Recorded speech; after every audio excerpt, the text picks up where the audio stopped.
Interesting to see how Spurs fans are dealing with the hypothetical question of what would happen if Mauricio Pochettino did leave, whether to Real Madrid or wherever. A lot of speculation in the media that this could happen, but no sign of Pochettino pushing this at all.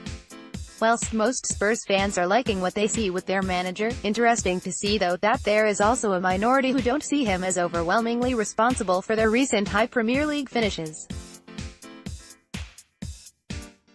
In the conversation, interesting to see Newcastle regularly cropping up in the conversation.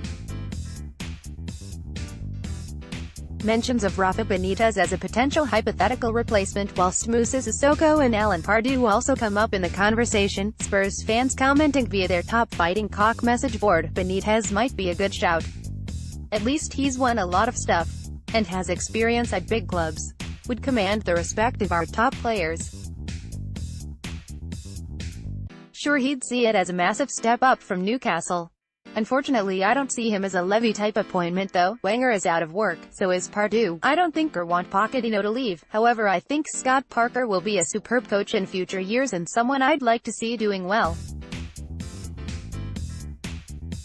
Always one of my favorite Spurs players, despite Simeone winning titles and reaching CL finals with a lesser Atleti team competing with Barca and Real, rather than Leicester and a bum Chelsea team. There are examples of coaches achieving more with less than Pochettino all over Europe.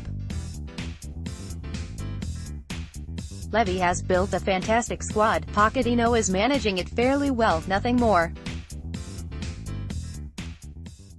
Pochettino is like his idol Bielsa and Keegan, a favorite with the hipsters but ultimately AF.ing loser. It's somewhat ironic that this side is being referenced with the Newcastle side of the 90s because many in the supporter base mirror the unwavering devotion to Poch that many Newcastle supporters did and still do to Keegan. No, Poch didn't make us contenders. He has played a part in us becoming contenders. The structure, board, recruitment and youth setup was already in place, as was the nucleus of the squad was there. He has undoubtedly improved that playing squad, but let's not pretend that this isn't a club that finished 4th, 5th and 6th this decade prior to his arrival.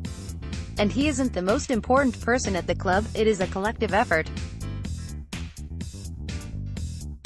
His contribution is being massively overplayed. The suggestion is that this largely done to him, which is quite frankly absurd, because if you think he couldn't replicate this at a club like Newcastle for instance is pure fantasy. I cannot fathom why anyone would think a manager should be above scrutiny or critique, and the notion that a supporter doing this cannot be considered a fan is absolutely laughable. Any manager, regardless of who they are, should be constantly evaluated, especially when we have this limited window of opportunity for major silverware given the squad we have. I've advocated Rafa before. At Pochettino's age, he'd already won a domestic title and European trophies with relative underdogs. Even his achievements this year with the Newcastle pub team he's currently managing are impressive. Give him this squad and he'd likely secure those all-important first cups. To instill a winning mentality, Levy should demand that Sissoko go to Madrid as part of any deal.